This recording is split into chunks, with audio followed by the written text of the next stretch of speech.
the truly disgraceful 60 Minutes interview. That would be an embarrassment to Mike Wallace, Morley Safer, and all the rest of the legendary journalists that created the franchise and turned it into must-watch TV across America on Sunday nights. When I was a kid, 60 Minutes was something my father sat down to watch every week.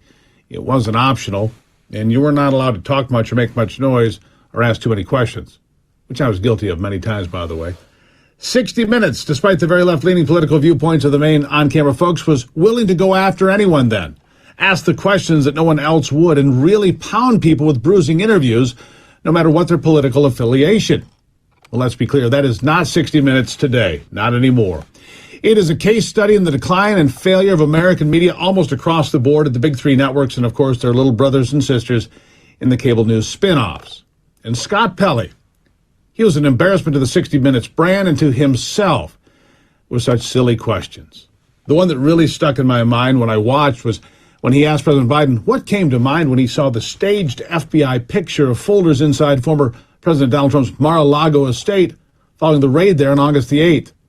I mean, he could have just said, what's wrong with Donald Trump? Is Donald Trump a bad man? How bad would it be if he were president again? Should he even be allowed to run? I mean, seriously. Asking fluff questions about Joe Biden's main political rival, really? And they were questions with no substance, and Pelley was just teeing up Biden to fire away at a target that cannot even respond. I think pathetic might be far too polite, but, and this is a very big but, despite the questions being hand-fed to Joe Biden very gently, and with no serious follow-up or pushback from Scott Pelley, the make-believe journalist, Joe Biden still managed to create several major blunders. And remember, this is his first sit-down interview with anyone, in 7 months. And 46 left quite a mess for his crew to clean up. Clean up 46, clean up 46. They hear that a lot, by the way. Among other things, Biden told the world the COVID-19 pandemic is over, which means every rule used to manipulate the American people, you and I, in all 50 states are basically null and void today. Boy, did that leave the people on the left scrambling. Remember, just 2 weeks ago, Biden gave away $1 trillion to erase student loan debt, mostly for well-off folks, in the name of COVID. Yes, all in the name of COVID, but here he is over the weekend. Listen. Is the pandemic over?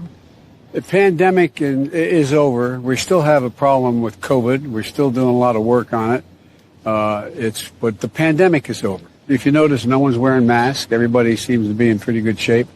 And so I think it's changing, and I think this is a perfect example of it.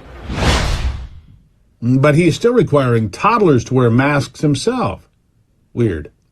Biden then, for the fourth time in just a few months, put the Chinese on notice that America is willing to fight for Taiwan. This is really serious. I mean, this senile old man, this doddering old fool with this kind of reckless talk could get us into a serious shooting war with Beijing.